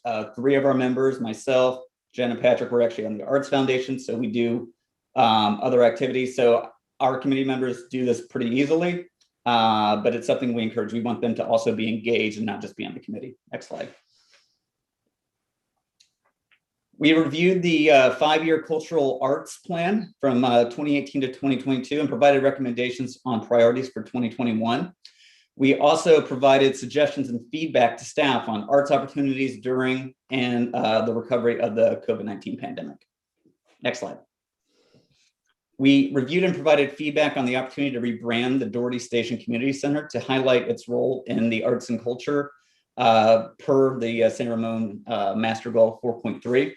And some of the things we did with that were advice on like gallery space, providing more performance space, and the size of the classrooms. Next slide. So we provided feedback and recommended a design concept for the San Ramon. Here's our goals and objectives for 2022. So we hope to continue with the San Ramon Library project and hopefully get to a place where we approve something to send to the Parks Commission for approval, and hopefully the building gets started. We will continue to review current arts programs and classes within the city and make recommendations to staff for improvement. We will select an artist to commission an original piece for the Art and Wind Festival for the next year. And we will continue to review art gallery proposals and exhibits for the 5 city galleries. We will review public art proposals for private developments and make recommendations for the acceptance to the Planning Commission. And of course, we will continue to review cultural growth applications and recommend grant amounts to staff. And obviously, we will encourage Arts Committee members to continue trying to attend at least 4 events a year. Next slide. So something that's really cool that we're trying to do, it's been about 10 years since we did this previously, but we are hoping to hold an art summit in 2022. Probably we're still figuring out dates, but probably sometime later in the year. And the idea would be to bring arts, stakeholders, the community together to give feedback, to sort of understand what do we want art to be in San Ramon? What are some ideas to really get feedback from the community and sort of have a weekend strategy session on this. So we're sort of in the early phases of that, but we hope to bring that back sometime later this year. And then we hope to update the City of San Ramon 5-year cultural plan for 2023 to 2027. Next slide. And then one thing that we're hoping to continue, this is something that is dear to my heart, is that we're hoping to provide feedback and recommendations on temporary art projects within community-based artwork. So I think if you guys were at Central Park and saw the Upcycle Your Heart project, it was this really cool idea where they took some of your election signs and they wiped them off, and then they created artwork about how we dealt with the pandemic and hopefully coming out of COVID. So this was a really cool project. I believe Erica Valentine on Adam's staff deserves the credit for really spearheading it, but we reviewed the artwork for it. I think we had somewhere between 25 to 30 pieces with it. And we really hope to encourage more of that stuff, where we're asking our community to create artwork and bring it to our public facilities. They will often create something that's much better than we could ever come up with as a committee. Next slide. Okay, now it's time for questions, comments, ideas, criticisms. I'm all ears and can hopefully answer your questions. We never criticize. Okay, we need clarifying questions of our chair or our recreation supervisor. I don't see any hands. Scott Perkins first. No questions, but Dave, I think you're doing a fabulous job there with the Arts Committee, and I thoroughly enjoyed. I was the liaison for more than 10 years and thoroughly enjoyed that relationship and the work that you guys do. You're fortunate in that you really do have some key things that you get done every year. You pick the artists for Art and Wind, you pick the artists for our galleries, you pick the art, the public art that's going to go in public places. You help pick and work with the artist on new construction things. So you really do have a pretty full slate of things to do. And I fully support this temporary art work you're talking about. That's a big plus. And it comes, it goes. And also, I like the way the committee pivoted to the utility box art. That wasn't on our schedule 5 years ago or 6 years ago. And presto, now we've got, 15 of them or more around town. I think they're really cool. So thank you for what you and the Arts Committee does. And Sabina, you're lucky to be part of that. That's a fun group to be with. Yeah, sorry, Scott. I forgot to mention that you were our previous liaison until Sabina. No. I mean, yeah, I did it. And art is not in my wheelhouse. I enjoy looking at it. I enjoy listening to it, but I'm a mechanical engineer, and art is just not my wheelhouse. So it really was a good experience for me to participate. Coughing on something. Vice Mayor Burrows. I totally agree that we are very fortunate to have such an excellent Arts Advisory Committee members. Thank you, Dave, for excellent presentation. I have a couple of questions regarding this utility box public art project that Council Member Perkins mentioned, right? So I do see phase 1 and phase 2 are done. So do we have any next phases that we are going to pursue on that? So I'm going to defer to, thank you, Sridhar. So I'm going to defer to Adam on here. I was of the belief that we didn't have any further phases with that at this time. Is that right, Adam? It is something we're evaluating right now. So we're looking at what that next phase is for temporary art for our programs. And so it's in the evaluation phase of if we're going to be doing another round of utility boxes or what that next project is going to be as we're continuing looking at those temporary art projects. Oh, okay, thank you. And my another question is regarding this 13-feet bronze sculpture of eagle that we are planning to put it in Rancho Park. Is that comes under within your Arts Advisory Committee, or is it foundation?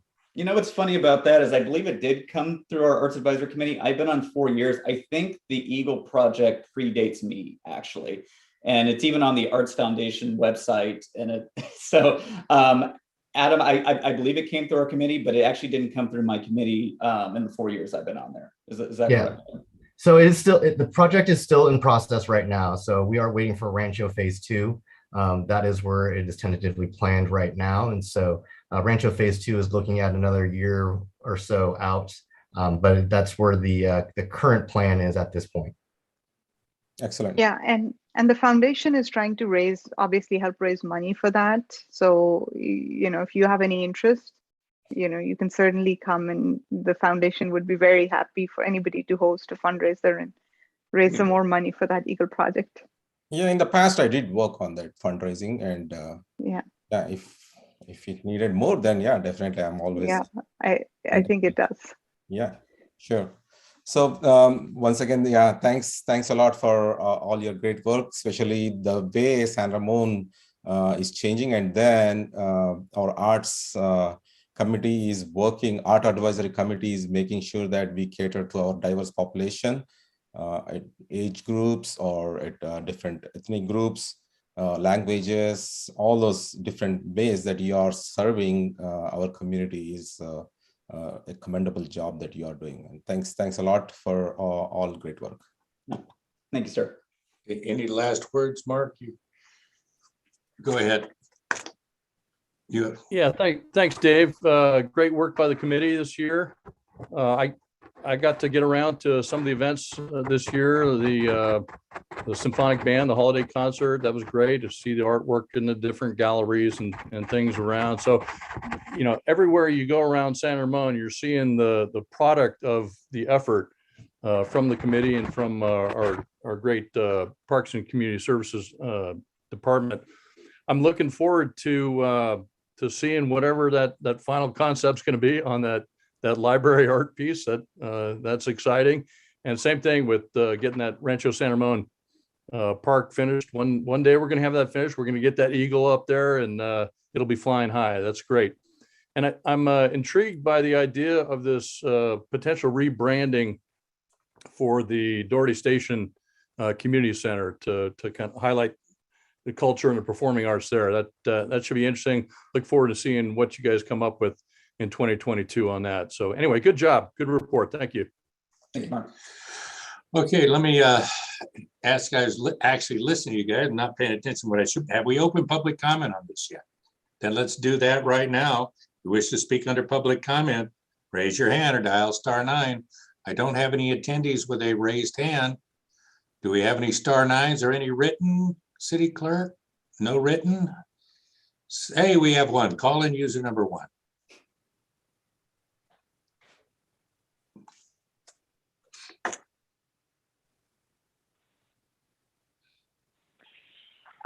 Can you hear me? Yes, we can. I just want to say that I have been impressed with the artists that were featured in our city hallway or city hall hallway.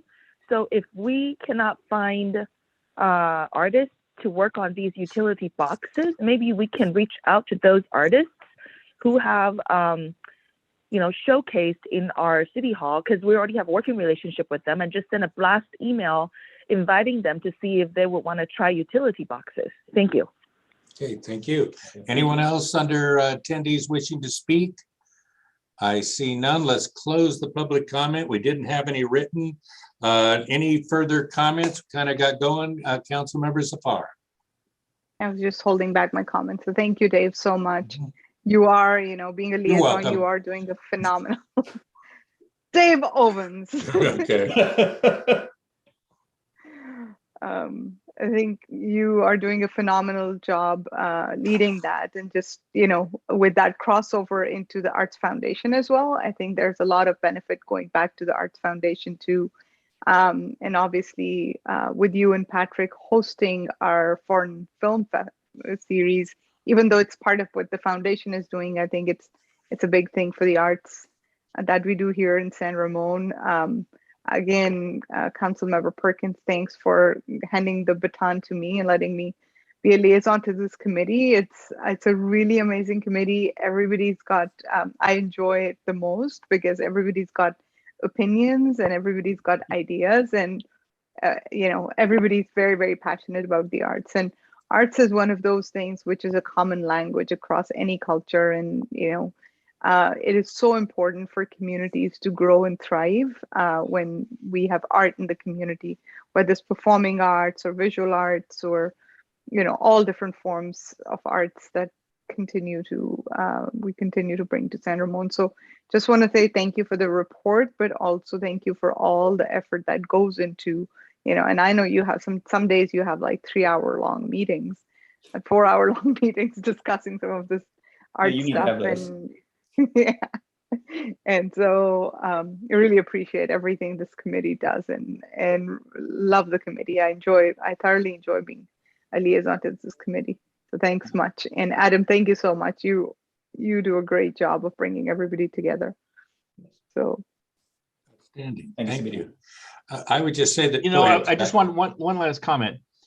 Not quick. It was through the Arts Advisory Committee that I first met Kathy Hyman, because she was where Adam is.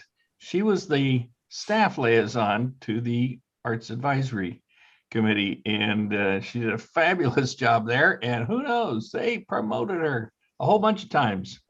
So yeah, Kathy's doing a fabulous job wherever she goes, and she did a great job there, and she didn't let the opportunity pass, because it was an interesting time then, and it's interesting times now.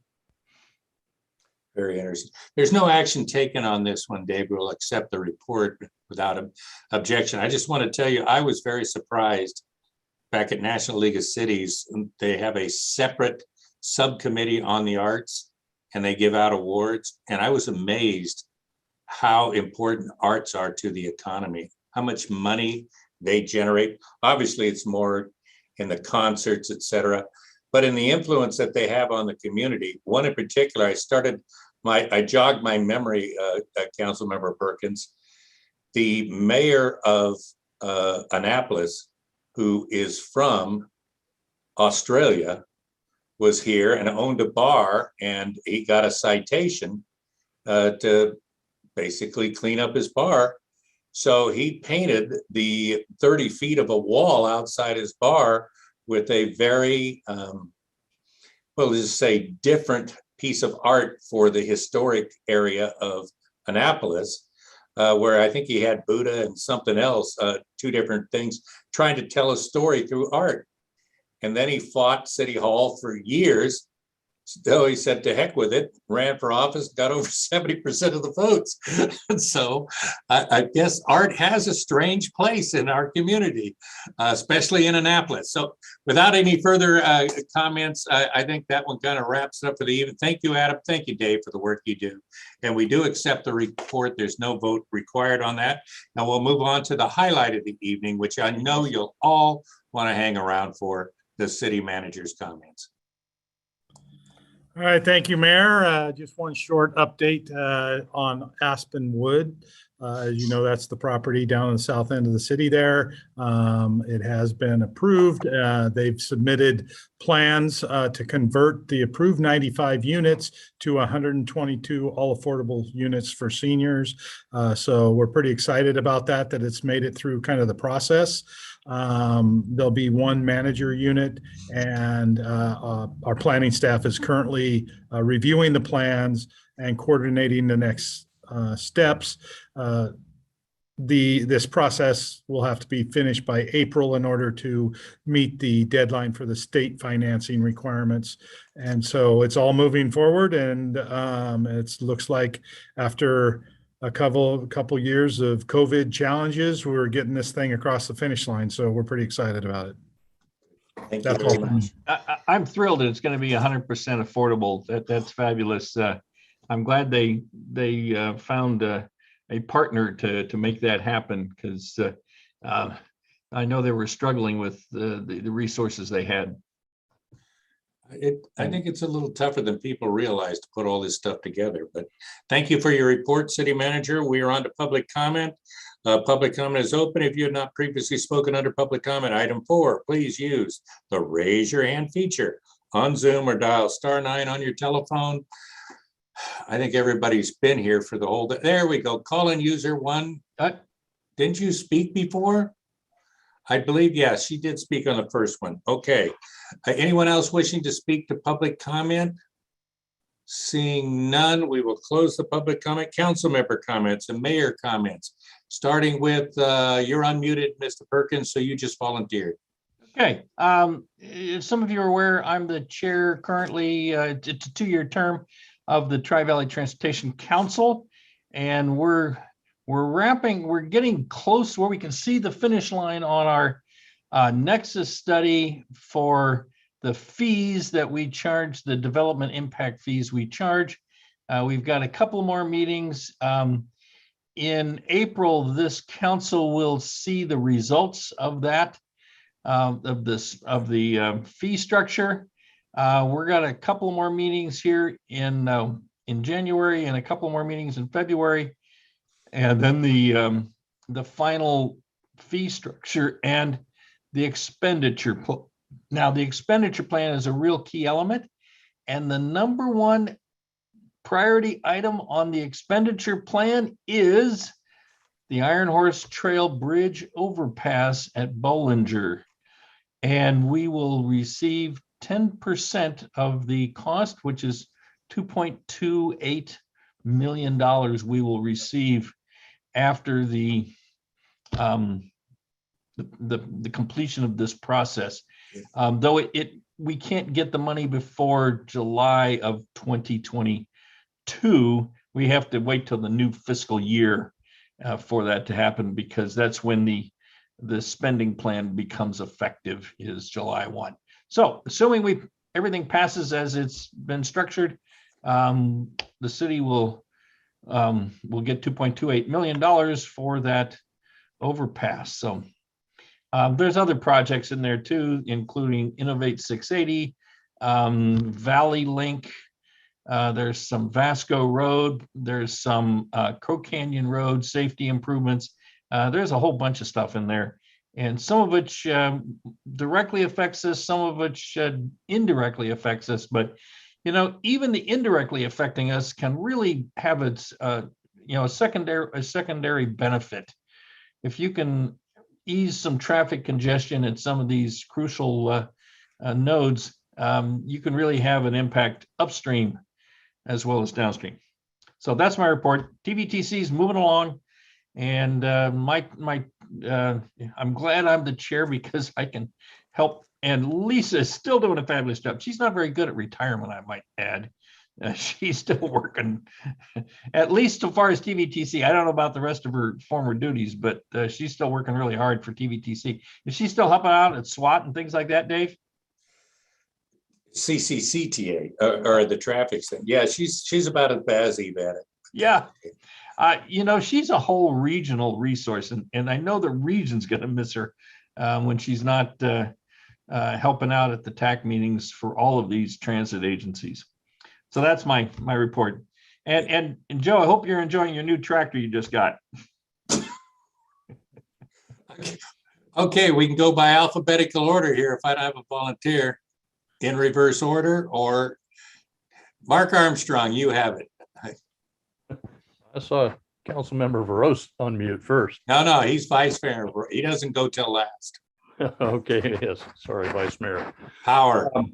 I attended the Library Advisory Committee meeting on the 13th, and they're going to be coming to us in the March, April timeframe with an update for the council. So I won't steal their thunder, but I will let you know there is a new story walk that's been approved for the summer of 2022, and it's called Explorers of the Wild. I think we're all excited to hear about that. I also, I'll let Vice Mayor Veros expand on this, but attended on the walkathon flag off on the 15th. A great day. I really enjoyed myself. It was complete with, after the walkers went off, it was complete with breakfast, and then later on a lunch served, traditional South Asian food complete with banana leaves. It was really a fun day. And then also the teen council meeting on the 18th. They talked about several different things. One is the senior tech days. They want to bring back to do that 3 times a year, where they get some teens to come in and help out with seniors. They talked about getting a teen council Instagram account established, which they were all pretty excited about. And then they also brought up the Tri-Valley Teen Job Fair, where teens from San Ramon and Pleasanton and Danville and Dublin will come together on March 5th and have a job fair. And they were looking for volunteers also for people to come and help with the interview process at that job fair. So take a look at your calendars. Joan Ernst was coordinating some of the interviewers. And then also I got to see Councilmember Perkins at the graduation for the Citizens Police Academy. What a great course. I encourage any of our citizens who really want to know what it's like for our police officers to do the job that they do. It really is an eye-opening experience. I think it's well resourced and well worth the city's investment in terms of what our community members get out of it, and that they see how our police department kind of builds that public trust, just the pressures they face, the things that they have to do. And but a well-run, well-organized, and executed police academy class.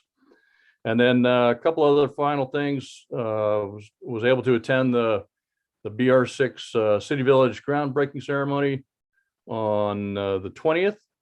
And so they threw a little dirt, and then they knocked over one of the address signs for the old Bishop BR6. And then yesterday, as you know, Mayor, you and Councilmember Perkins, myself, we had the good fortune to participate, or at least observe, some training, multiple day training curriculum that had been taking place over at BR6, where the San Ramon Valley Fire Protection District had a couple of their companies that were doing training. They lit a bathroom on fire. They pulled hose. They sawed holes in the roof. They were getting good practice in that old building that was kind of donated for that use. Our police department also had the opportunity to get in there earlier and kick in a few doors, or blow off some demolitions, and it was just I think a great use of that resource. Instead of just leveling those buildings, we got the opportunity to have some of our local public safety resources to participate in some good training there. So that's my report. Okay, Councilmember Zafar, then Vice Mayor Veros. Right. So I attended the Street Smarts Advisory Committee meeting, which is basically a traffic safety program for us. So one of the highlights is, which we were going to do the year of the pandemic, 2020, was going to be a bike rodeo, which would be like a community event. So generally these bike rodeos used to be just in middle schools, but now, the goal was to bring this to a community bike rodeo. So hopefully this year we'll be able to plan that around the May timeframe or something. And we've formed a subcommittee to start discussing how we could do that. Other than that, their programs continue. One of the things they do, and probably Councilmember Burrows has seen this with our kids that are going to Doherty Valley and both Cal High, if they want to get parking permits, because I'm not being, if they want to get parking permits, they have to take that CHP class, and that's in partnership with the Street Smarts program as well. And all the kids love taking it because the parents also have to go with you, and otherwise you don't get a parking permit for your high school. So that was the Street Smarts program, and then also attended the Arts Committee, but Dave Owens already gave you an overview of what's happening at the Arts Committee, so I won't go into more detail. There is a crab feed being hosted by the Historic Foundation this Friday. They would like, not this Friday, next Friday. So they would like to invite everybody to come and join for that. So if you haven't bought their tickets, I'm told Wednesday is the deadline that you need to get your tickets to get into the crab feed. Or they're not calling it the festival, the crab feed, basically. That's it for my end. Good. Yeah, looking forward to the crab feed. It's nothing better than putting your hands into freezing water to pull out 300 pounds of crab. Okay, Vice Mayor Burrows. Thanks, Mayor Hudson. Yesterday we had Finance Committee. That's my first as a chair with Vice Chair Jaffer. We reviewed 3 items, and one of the items that we reviewed today in consent calendar, City of San Ramon Quarterly Investment Report. So, and also along with that, a couple more items were like California Employers Benefit Trust for period ending December 31, 2021. And then we reviewed PARTS Pension Stabilization Trust Statement for the period ending December 31, 2021.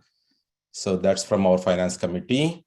And then from community side, as Councilmember Armstrong mentioned, we had a great walkathon on January 15th. Our community residents, they have this patyatra.org, which means walking. So they do this annual event. In the past, they used to do this on Iron Horse Trail from our Central Park to all the way to Concord Temple. But this year, they changed it so that we'll have it as part of our San Ramon community event. So there were like around 600 to 700 people who joined the walkathon, walked from our Central Park, some of them walked from Doherty Station all the way to on the Tassara Ridge Trail. So it was a fantastic walk. Thanks, Councilmember Armstrong, for joining and enjoying. Everyone enjoyed your company there. So that's, and then on January 17th, Monday, we had Dr. Martin Luther King Jr. open mic event at San Ramon City Hall. It was hosted by San Ramon Valley Diversity Coalition, co-hosted by City of San Ramon, Office of Assembly Rebecca Bauer-Kehan, Contra Costa County Supervisor Candace Anderson, and Town of Danville. Thanks, Mayor Hudson, for being there and giving your speech as a hosting mayor. So we got attendance from pretty much all Tri-Valley elected leaders and community members. Especially, it was fantastic to see students and youth joining it and sharing their ideas about Dr. King's life and work, what it means to them in form of poems, songs, and speeches.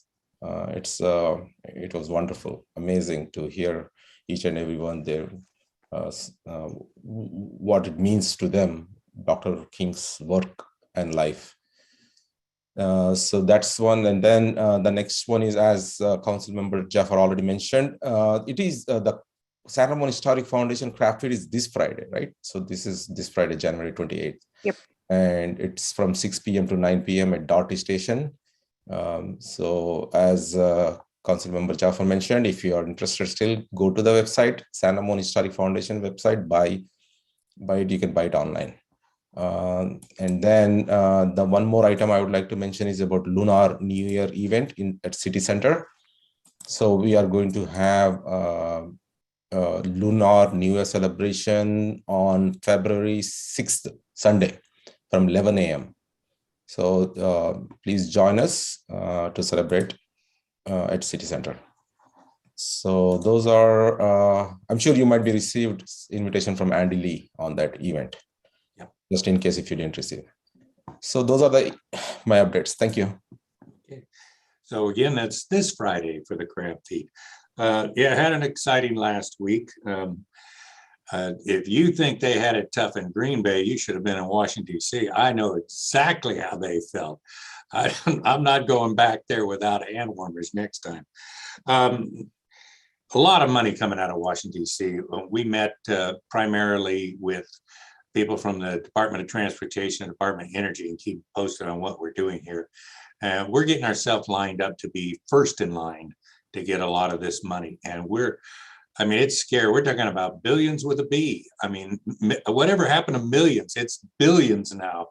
Even in the arts, something like $65 billion. It's just a lot of money. It's nice that I think we had some very good meetings. They're very interested. I mentioned it if you were there for the Tri-Valley Mayors, that Chevron is taking a tact, so to speak, and they're going after green hydrogen at exactly the right time. We're looking at bringing a lot of busing in the Valley Link train to be involved with that. Something we heard tonight, and I don't want to defer away from it. I probably should pull out the legislation about people don't want 7 stories in our city. Unfortunately, your legislature passed a bill that says that if you're doing the kind of affordable housing like we're doing at Aspenwood, I think you only have to have 50% affordable housing. You get 4 incentives plus an extra 3 stories or 33 feet. And it is the developer's choice, not ours. So I can't remember what the numbers are. There's just so much of the stuff coming on the pike. I'll look it up. But you're going to see a lot of that over the next cycle. Aspenwood in particular, I really hope they can get it going because we get credit for it in the 5th cycle. And many of you may have missed this when Veronica Tam was speaking. Those units that weren't done when our number was only 1,417 became built by right. Now, I don't know if she's absolutely correct on that, but whenever I hear the term build by right, my ears perk up. I don't want to hear that at all. So we're going to have a heck of a problem going into cycle 6 starting in 2023, where we're trying to do 5,111, whereas in the previous 8 years, we couldn't do 1,417. So a lot of these projects are going to be hopefully keeping the wolves from our door when we do the first review in 2025. And I think we're starting off pretty good. So if we can get any of this money, you saw where TVTC is working towards, $1 million. Now we'll get down to the M word instead of the B. And if there's anything we could pull out of our next trip back to Washington, D.C., I actually had the Assistant Secretary ask me if I could have representatives at CCTA talk to them about how better to coordinate with the Department of Transportation. Apparently, when you get a lot of money, it gets a little tougher to spend it, but we'll find out. Other than that, I think it was a successful trip, particularly with the Department of Energy. And if we can get them out there for the Redefining Mobility Summit on April 5th, which I'd invite you all to come to, and we hear from some of the speakers of what's going on around the world, I'd like to get DOE in there with Chevron to see what their projected timelines are for this green hydrogen. It's coming fast. We're going to use it on Innovate 680. You'll probably be hearing about it, Scott. There's 4 or 5 other things that I would like to talk to, but I haven't got them confirmed yet. So I'll leave that alone, and I see where we have an attendee that wants that wants to speak to our reports. So let's bring in call-in user one before we adjourn this evening. We can hear you, caller. Hello. Thank you for the opportunity. I appreciate your willingness to let me speak as the public. I respect your leadership. So what I want to say is regarding your comment about the public, specifically Mrs. Carr, who mentioned about the height of the building, and that you just mentioned that we have no choice because it's coming from our one-party leadership in Sacramento. I just want to interject that it is not true because we are Americans. American governments are set up so that there are different government branches that can provide checks and balances. In this case, our municipal jurisdiction is in charge of local developments, not Sacramento.